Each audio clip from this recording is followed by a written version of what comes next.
Jungsong. Nah, seperti yang teman-teman lihat, aku hari ini pakai baju ROKA, yaitu Republic of Korean Army. Jadi di video kali ini, aku mau membahas tentang pengalamanku yang aku dapatkan di Wamil. Nah, mungkin kan teman-teman banyak yang penasaran Wamil itu kayak gimana, atau apa namanya, apa yang dilakukan di Wamil. Nah, semoga di video ini, hal tersebut akan terjawab. Nah, aku akan berusaha sharing ke kalian juga. Oke, langsung ikutin ya. Jadi pertama, aku daftar dari Indonesia itu melalui internet.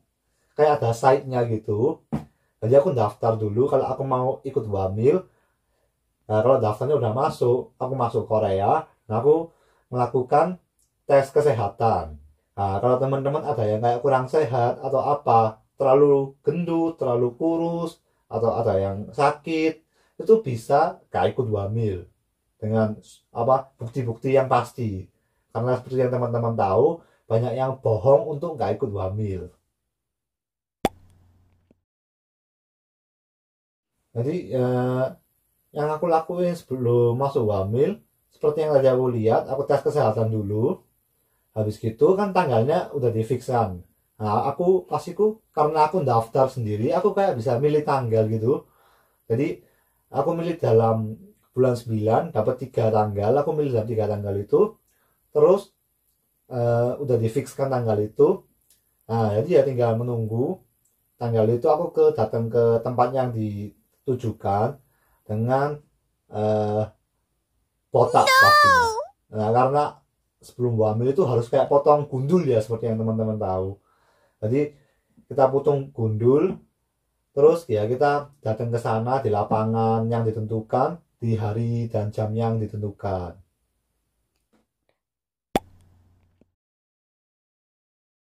Jadi sebelum aku hamil, bayanganku itu kan kayak kalau teman-teman mikir tentara itu kan pasti kayak keren, kayak eh, hebat perang kayak gitu kan. Ya kalau mikir tentara pasti teman-teman mikir kayak SWAT, terus apa Kopassus, Green Beret gitu kan. Tapi kenyataannya itu eh, jauh berbeda guys.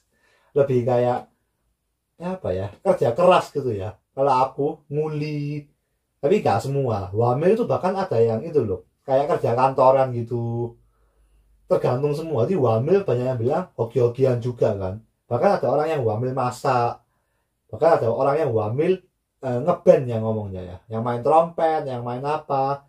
Jadi wamil itu bener-bener kayak berbeda semua. Apa yang kamu daftar dan apa yang kamu dapatkan misalnya kamu nggak daftar. Bahkan orang yang bagian nyetir, jadi sopir, sopir bus, sopir truk itu juga ada guys. Jadi kenyataan sama sebelum dan sesudah aku tuh sangat berbeda sih. Oke, jadi aku pertama wamil. Eh, ini biasanya pertama itu ada 1 bulan pelatihan. Aku wamil di Nonsan Hulonsong. Kebanyakan orang-orang emang pelatihan di sana semua. Terus habis selesai pelatihan, aku pergi ke divisi 7 ngomongnya. Divisi 7 kayak 1 bulan pertama aku ke GOP ngomongnya, itu sebelahnya Korut. Jadi kayak Korut langsung kelihatan gitu loh. Di sana ya dingin banget, tapi aku di sana aku dapat apa namanya eh orang apa kayak divisi yang kerja ngeliatin kamera CCTV ngomongnya TOD. Jadi kayak ngeliatin kamera tiap hari, ngeliatin orang korut ngapain, orang korutnya kayak apa lagi ngapain tah gitu. Terus karena aku juga suka olahraga dan apa, aku berkomitmen untuk turun karena aku mau jadi kayak apa ngomongnya special force ya, semacam kayak gitu ngomongnya. Tapi ya emang nggak bisa. Jadi aku turun ke divisi 7 yang bukan sebelahnya Korut dan aku menjalani Wamil kurang lebih sis ya hampir hampir semuanya di sana sih. Eh, untuk artis Korea kan divisiku emang sebenarnya itu nggak cukup besar. Contohnya kayak pas di pelatihan emang besar, tapi pas pelatihan nggak pernah lihat artis. Terus pas di GOP sebelahnya Korut itu emang bener-bener dengan orang yang sedikit gitu loh. Jadi di sana juga nggak pernah lihat. Pas turun ke divisi 7 yang lebih itu, kalau satu camp sama artis gak pernah, tapi kan ada kayak apa ya namanya, di Wamil itu ada kayak pentas seni, bukan pentas seni, kayak acara-acara gede gitu, ada artis yang datang gitu pernah lihat, tapi kalau scam gitu nggak pernah. Jadi pas pelatihan yang dilakukan tuh sebenarnya banyak sekali sih. Itu kayak 1 bulan yang paling kita banyak lakukan selama Wamil mungkin bisa jadi. Seperti yang teman-teman lihat dalam 1 bulan, ya kayak belajar nembak, terus coba lempar granat, terus apa lagi kayak apa, nyobai gas. Biasanya yang main point blank kan ada kayak smoke grenade gitu kan. Nah, itu kita coba coba hirup itu. Nah, nanti kayak ngumbulan air, pokoknya air yang ada di muka atau badan itu keluar semua, air mata, air umber, iler itu keluar semua, itu kita nyobain. Terus kayak pelatihan seperti yang teman-teman lihat kayak apa ya, yang main kayak ngangkatin tas 30-40 kilo, terus jalanin jalanin kayak jalan selama 30-40 kilo juga, itu juga ada. Pokoknya pelatihan yang sekiranya dilakukan di Wamil itu dilakukan di sana semua, bikin tenda, terus kayak tinggal di tenda, ya kayak camping gitu, jaga-jaga dan TLS. Sebenarnya ini panjang sekali, jadi mungkin aku akan bahas tentang ini pribadi. Kalau setelah pelatihan, seperti yang aku bilang pertama, pas kalau aku di tempat yang sebelahnya Korut itu, kerjanya ya itu kan kita harus jaga CCTV selama 24 jam. Jadi nggak ada kayak kerjaan khusus, aku cuma harus apa, ngoreksi, kayak ngeliatin CCTV terus apa yang dilakukan sama Korut kayak gitu. Nah, kalau pas di apa namanya, di divisi 7 yang apa bagian mainnya itu, aku kayak ya apa ya namanya, kesehariannya kurang lebih itu ya bangun tidur, bangun pagi, makan, terus kayak ada ngumpul, terus apa namanya, eh, kalau aku kebanyakan jaga gerbang. Nah, jaga gerbang, kalau ada mobil masuk ya aku lewatin dengan itu, dan ya nguli sih sebenarnya, kerja apa aja yang ada itu yang aku lakukan. Oh, hari ini butuh apa, bikin taman misalnya, ya, aku melak bikin taman. Hari ini bikin apa namanya, ngecati tembok misalnya, ngecati tembok, buang sampah ya melak buang sampah. Terus lain enggak, lain enggak ya iku jaga gerbang. Itu sih kebanyakan kita lakukan, kecuali ada kayak masa pelatihan, ya itu beda lagi ya guys ya. Kalau masa pelatihan itu semuanya itu kayak lagi melakukan pelatihan, jadi kayak suasananya berbeda, dan kayak yang aku lakukan dalam keseharian juga kayak bakal berubah gitu. Jadi pertama, kalau makan guys ya, di Wamil itu diwajibkan makan sehari 3 kali, pagi siang malam itu wajib, kayak anggapannya ada aturannya gitu loh. Jadi kalau teman-teman gak mau makan pun harus ikut dan makan dikit-dikit, itu kayak udah jadi kewajiban gitu. Terus untuk kayak tidur, nah tidurnya ini ya sebenarnya itu sedih sekali sih. Kalau teman-teman lihat Wamil kan tidur kan kayak nempel semua ya orang ya, kayak gitu kenyataannya kayak gitu. Jadi kalau ada yang ngorok, banter atau apa, itu susah untuk tidur kenyataannya. Jadi kita tidur itu nempel semua, dan seperti yang teman-teman lihat, aku kan jaga gerbang itu 24 jam. Nah, jadi bisa aja pas jam 2 subuh kamu dibangunin untuk jaga gerbang. Kayak gitu. Kalau mandi, mandinya ini juga ada jamnya, guys. Misalnya kamu jam 6 bangun sampai jam 5 itu kayak masih tempat waktu jamnya kerja. Misalnya jam 7 sampai jam 8 itu eh, waktunya mandi. Ya, kamu bisa mandi bebas pas jam istirahat itu. Dan mandinya ya seperti yang teman-teman pikirkan Korea mandinya gimana, mandi bareng-bareng. Oh, tapi ini agak berbeda ya guys ya, pas kalau misalnya di divisi sama di pelatihan. Kalau di pelatihan mandinya itu bener-bener kayak perang gitu kan, dikasih waktu 5 menit, wah langsung kayak muduk, mau mandi ini kayak ngono. Dan lebih lucunya kalau di ya ini di pelatihan juga, di apa namanya, Wamil semuanya, kalian itu nggak boleh mandi sendiri intinya. Nah, kalian mau pergi ke toilet atau mandi atau mau ke PX-nya convenience store olahraga atau mau ke wartel ya, atau kayak wartel gitu ya, zaman dulu gitu ya, itu harus ada temennya ngomongnya, nggak boleh pergi sendiri. Itu juga peraturan di Wamil. Nah, jadi misalnya teman-teman sakit perut misalnya, sakit perut harus bawa konco, aku loroten, konco harus nunggu kamu buang air besar bahkan air kecil atau apapun itu, kita harus nunggu dengan sabar. Kita haus mau bawa minum juga harus bawa barengan, kayak gitu sih. Misalnya pergi sendiri apa jadi kayak dimarahi, pasti dimarahi dan bahkan bisa dihukum karena itu udah kayak peraturannya Wamil. Eh, Setauku sih, ini setauku kenapa nggak boleh pergi sendiri itu karena mungkin kan banyak yang depresi ya, frustasi pas hamil itu ya, mencoba untuk berpikir kurang baik ya, kayak melakukan percobaan untuk bunuh diri, apalagi pas masa pelatihan itu lebih banyak daripada pas masa divisi, karena pelatihan itu lebih kayak diforsir, lebih kayak ketat gitu. Jadi mungkin kalau pas di divisi ya guys ya, kalau ke toilet aja misalnya kayak mungkin ada yang boleh sendirian, itu semua tempat berbeda. Tapi kalau pas masa pelatihan itu benar-benar dijaga lebih ketat.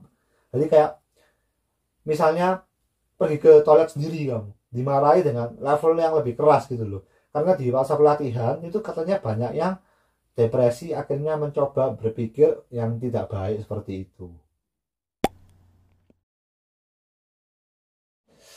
Berkesan ya sebenarnya, kalau berkesan tuh banyak banget sih, apalagi aku hamil selama 21 bulan pasti banyak kejadian-kejadian yang bagiku berkesan gitu. Kalau untuk dipik mungkin kayak untuk dipilih mungkin terlalu banyak, tapi kayak apa ya, melihat banyak binatang. Nah, banyak binatang khusus yang teman-teman lihat, contohnya lihat kodok yang apa namanya, garis apa atasnya warna hijau bawahnya warna merah, itu banyak banget. Terus gambar bunta yang kayak di Naruto itu loh, yang kotok gede versi gede itu loh, itu juga ada. Ular ya, kayak ada. Terus rusa versi Korea yang kalau teriak itu kayak unik banget, orang yang baru biasanya tahu ini. Terus ada eh, apa yang ngomongnya seperti rubah, itu juga ada. Babi hutan juga ada. Terus kayak hawk yang ngomongnya, bukan elang loh ya guys ya, yang elang versi kecil. Sama burung hantu juga ada, melihat banyak binatang. eh, untuk 4 musim ini jelas ada kesusahan. Kalau pas summer itu mati mau panas, karena aku kan udah ngomong kayak kerja keras ya, kayak nguli gitu, banyak kerja di apa namanya luar, terus jaga gerbang kan juga di luar, panasnya nggak aturan. Kayak sebenarnya mungkin karena di gunung ya guys ya, kayak lebih panas gitu loh, kayak nyeri banget. Ya banyak yang gosong juga, kita harus kayak jagai kayak apa namanya, kesusahan karena kepanasan lah intinya. Untuk yang musim fall sama spring ya at least kayak paling apa namanya bagus lah di Korea juga, walaupun nggak wamil pasti merasa gitu. Nah, winter legenda guys, winter kan bulannya Korut ini bisa dibilang tempat terdingin yang ada di Korea Selatan. Aku baru pertama kali tahu di Korea Selatan itu adanya sampai -30 derajat anggapannya, bahkan lebih. Jadi kayak aku pas jaga gerbang apalagi pas subuh, aku pakai baju tuh berlapis-lapis sampai sumpek, sampai susah nafas. Pertama pakai baju kaos gini, nah terus aku kan bawa hitek, Uniqlo itu wajib guys. Nah, hitek Uniqlo wajib, main ngono pakai baju dalam kayak jaket, terus pakai padding yang tipis, terus pakai baju tentara, tiga, terus pakai apa namanya, baju tentara terakhir pakai ski packer yang panjang itu yang agak hangat. Kayak gitu masih kedinginan guys, -30 terus nggak bisa ditembus. Pasti kalau pakai baju apapun kan jaga gerbang itu 2 jam, selama 2 jam itu pasti ketembus gimana gimana gimana. Jadi ya itu kesusahan banget karena kedinginannya nggak masuk akal. Dan kalau turun salju nggak setengah-setengah, turun salju. Nah, di Wamil itu ada kayak kata-kata salju itu apa, apa sampah yang diturun dari langit. Kalau apa namanya orang hamil bilang itu kayak gitu mesti. Turun salju, sampah yang dikasih dari langit. Karena apa? Kalau di hamil turun salju yang bersihkan siapa? Tentaranya, guys. Kalau misalnya malam turun salju, kita harus bangun lebih cepat subuh-subuh, harus apa namanya kayak nyapu saljunya agar jalannya bisa dipakai untuk dioperasikan gitu loh. Nah, kalau mungkin jalannya pendek masih nggak apa-apa ya guys ya. Jalannya tuh udah, kalau teman-teman tahu yang apa namanya tretes ya, tretes terawas nuai ini itu kita harus kita harus kayak turun dalam sana subuh-subuh terus bersih no. Halak turunnya dikit gak apa-apa. Kadung parah, turunnya itu 30 cm guys. Kayak sok disapu gitu loh. Kita harus kayak nyekopi siji gak mari-mari kerjaan ini sampai berjam-jam gak mari-mari. Nah ini kejadian asli ya guys ya. Bahkan aku pas apa namanya wamil kan harus menuruni apa namanya jalan yang seperti tretes itu kan. Kan kayak selurutan ya guys yang ngomongnya. Kayak tempat ski gitu kan licin pastinya. Sungguhan ada yang jatuh terus sobek. Ini kejadian sungguhan pas aku wamil. Jadi perasaanku pas di wamil, nah kan aku kan ke Korea emang untuk wamil ya guys ya. Jadi nggak ada teman-teman juga di Korea hampiran. Ya udah bisa bilang nggak ada teman di Indonesia semua. Jadi jelas kayak ada kesepian. Dan kan di wamil kan pas zamanku ya itu nggak boleh bawa HP ya. Jadi kita cuma bisa kayak chatting lewat Facebook atau itu pun cuma bisa pas jam istirahat. Jadi kayak ya pasti kesepian lah. Cuman untuk mau telepon orang tua juga susah karena cuma ada kayak apa namanya telepon itu loh, yang telepon zaman dulu itu loh guys, yang telepon di box kotak itu loh. Kita cuma bisa telepon pakai itu dan itu harganya mahal banget, jadi nggak bisa sering-sering kayak gitu. Jadi ya jelas kesepian karena pas cuti, bahkan pas cuti pun kalau misalnya kan aku cuti ada dua macam ya guys ya. Kalau cuti biasa aku cuma bisa di Korea. Kalau cuti yang ngomongnya kan aku daftar karena ini aku daftarnya untuk itu sih, ada perbedaan pendaftaran jadi aku bisa ke Indonesia. Tapi kalau pas cuti biasa aku cuma bisa di Korea dan ya nggak ada apa-apa lagi. Apalagi di Korea tuh kan di wamil banyak hierarkinya.